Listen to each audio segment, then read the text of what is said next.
This Australia Day advert would have us believe that Ned Kelly rode away from police while wearing his armour. This never happened. Ned Kelly wore his armour once, and it was the same day he got shot and arrested. So what's so sunburnt about our history? It's all in the past. Why do you even care? And is any of this even real? Well, here is the 4-minute answer to the 3-second question none of you asked. My fascination is my motivation for my obligation to the preservation and restoration of this information. There won't be an examination. I don't do audience participation. But if you're in the situation and you can pass on my explanation, put it in the conversation. There can be an allegation with the connotation or the implication that in this creative simulation I am mistaken and due to modernisation or interpretation are failing in your edification/education. If it's any consolation, there is no deviation without deliberation and citation. It's a stipulation in my organisation, non-for-profit association, that if I find a publication with a differentiation to my conceptualisation, well, there will be a proliferation of that clarification in that occasion, but only if the qualification of the documentation has undertaken strict arbitration. Right, I'll tell you what, I'm going to have a word to Joseph Banks when I'll get back to England. Oh honey, don't talk about Joseph Banks. The audience doesn't know who you're talking about. Of course they do. Everyone knows who Berman Joseph Banks was. He was the botanist on the Endeavour with Captain Cook. He called this whole place uninhabitable, but we came anyway.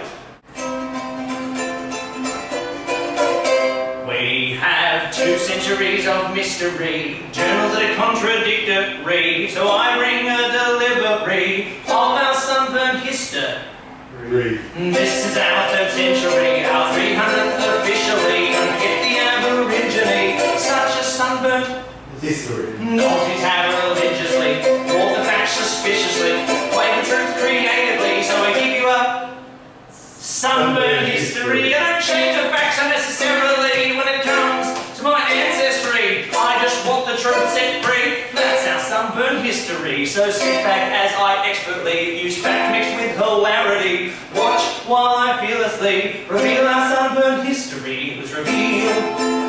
Our sunburnt history.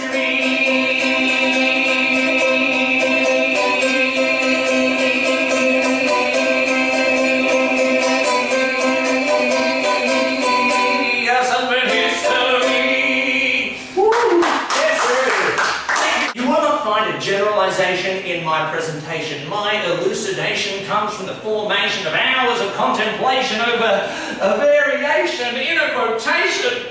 But if your preoccupation is my misrepresentation of our country's nationalisation, well, that manifestation needs modification. I believe in the discontinuation and deregulation of the proliferation of the simplification without authentication, stories of our country's subjugation, starting with our colonialisation. In 1901 we had federation, and one of the very first bits of legislation Edmund Barton put through was the White Australia policy. Yes, that's right, Federation, proudly brought to you by racism.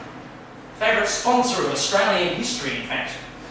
You all know this one, so it's going to be double time, okay? 3, 2, 1. Edmund Barton, Alfred Deakin, John Watson, George Reed, Alfred Deakin, Andrew Fisher, Alfred Deakin again, Andrew Fisher, Joseph Cook, Andrew Fisher, Billy Hughes, using navigation and guided by approximation and relative relation to a constellation, the transportation of a criminal delegation to a brand new destination was the catalyst for the evisceration of the world's oldest civilization, the first Australian. During our colonialisation, we began the implementation, cultivation and misrepresentation of what we then called liberalisation, but it was actually purification. Later, our manipulation and usurpation extended to the mobilisation with our own justification based on selfish propagation, and without provocation, the relocation, segmentation and categorisation of the stolen generation. This was obvious inspiration for the asylum seeker incarceration. Based on our lack of toleration for their population, we forced separation, denied visitation and attempted normalisation. Without reservation, they were sent to reservations. This caused massive devastation and ensured European domination.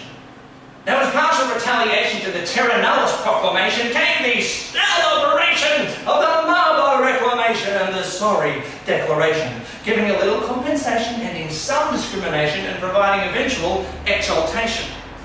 So, we don't know whether the megafauna died first or the indigenous people of Australia came over 50,000 years ago and wiped them out because they're magnificent hunters. We don't know if there was any overlap. We don't know if there was lapping of any kind, unfortunately, because the fossil records are rocky.